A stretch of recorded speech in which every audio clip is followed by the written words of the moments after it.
So welcome back, dear students. We will continue with the numericals on the rigid body diagram and resolution of forces. So here you can see the question. 3 cylinders are piled in a rectangular channel as shown in figure. Determine the reaction R between the cylinder A and the vertical wall of the channel. So this is cylinder A. We need to determine the reaction R, that is the reaction at this point we need to determine.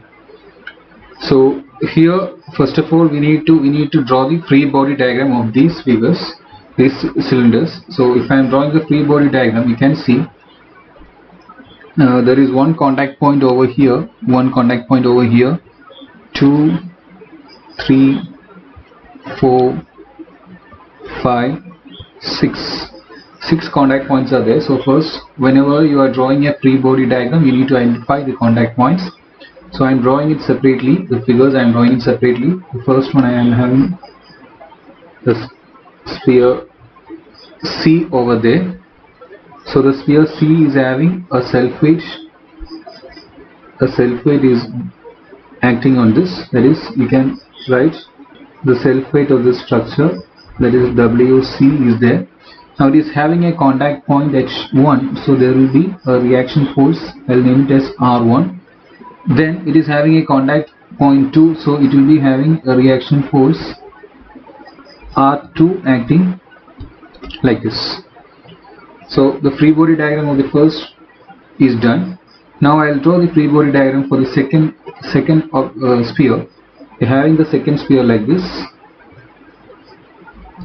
So it is having the self weight WB.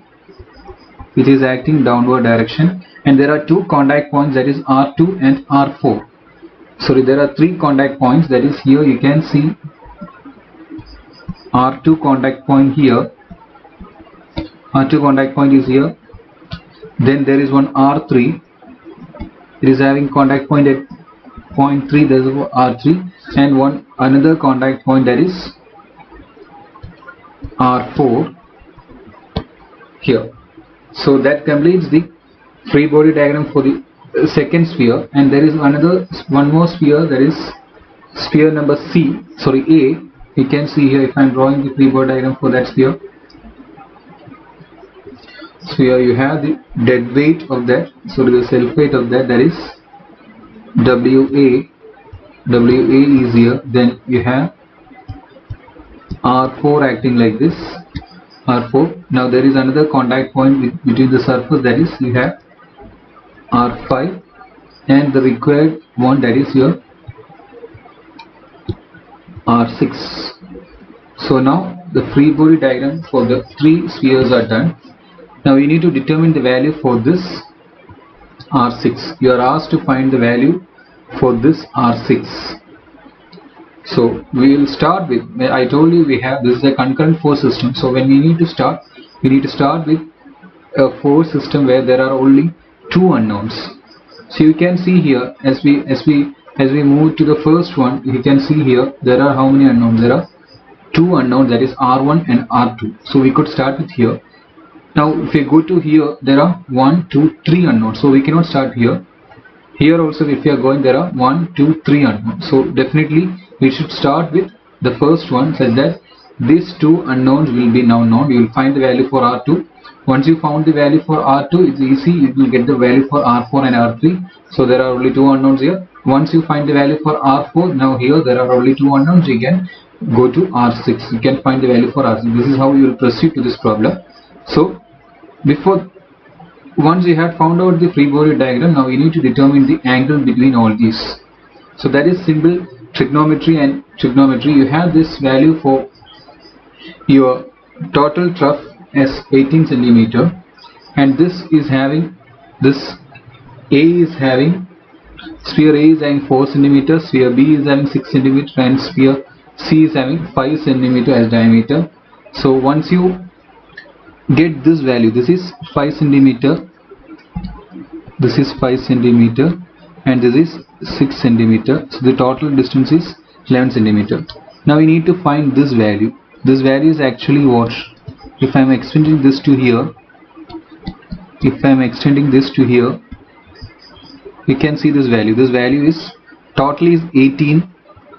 This distance is radius of the sphere C, that is 5 centimeter, and this distance is 6 centimeter. So the total you have the value as 18 centimeter. So this will be 18 minus 5 minus 6, that is you will get it as 7 centimeter.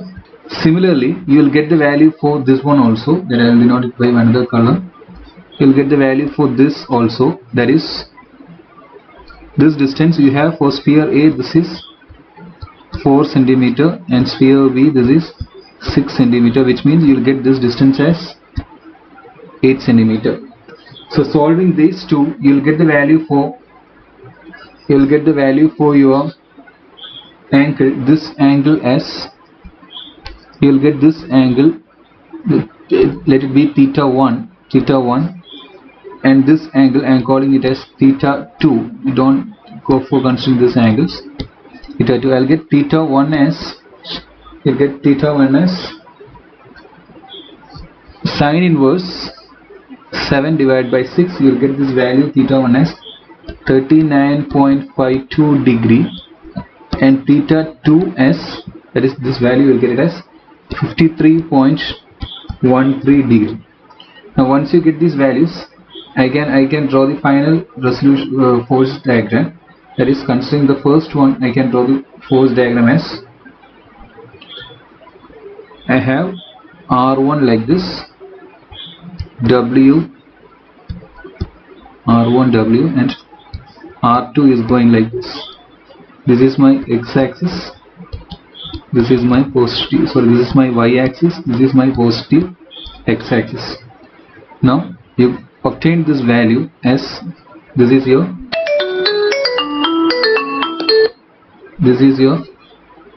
theta 1 value. So I can write it.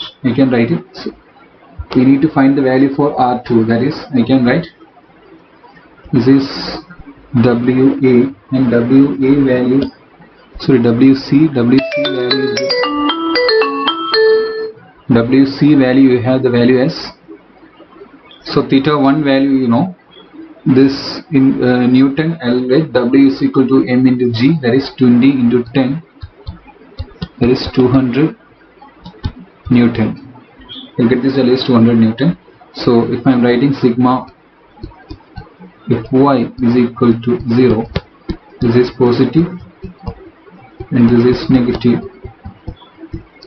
then I have R2 cos theta 1 minus 200 is equal to 0.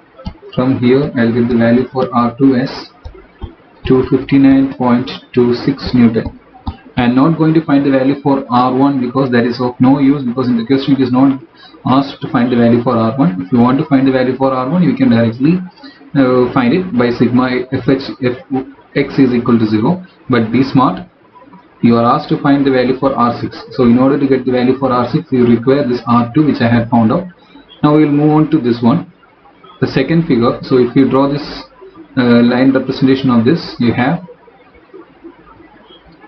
the R2 like this. We have a positive y-axis, positive x-axis, y, x like this.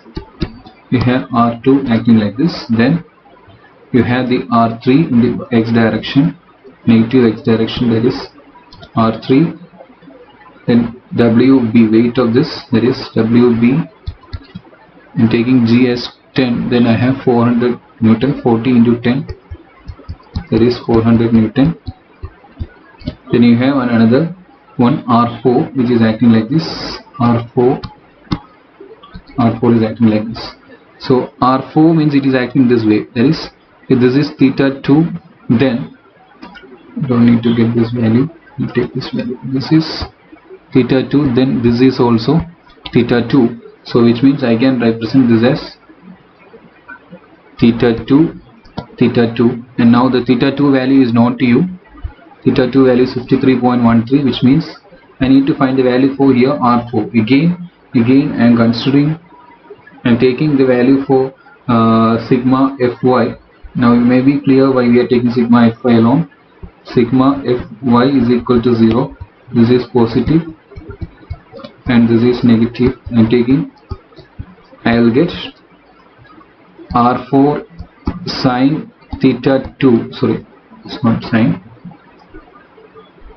r4 cos theta 2 minus 400 minus this r2 is acting, this is theta 1, then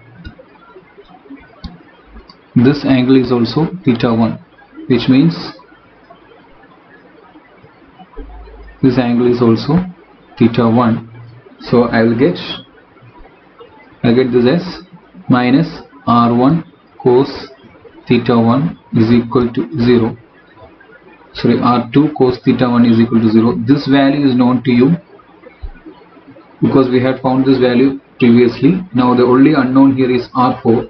Solving this, you will get the value for r4 as 1000 Newton. You get the value for r4 as 1000 Newton. Now you don't need to find the value for r3 because it's not required when you are going to find the value for r6.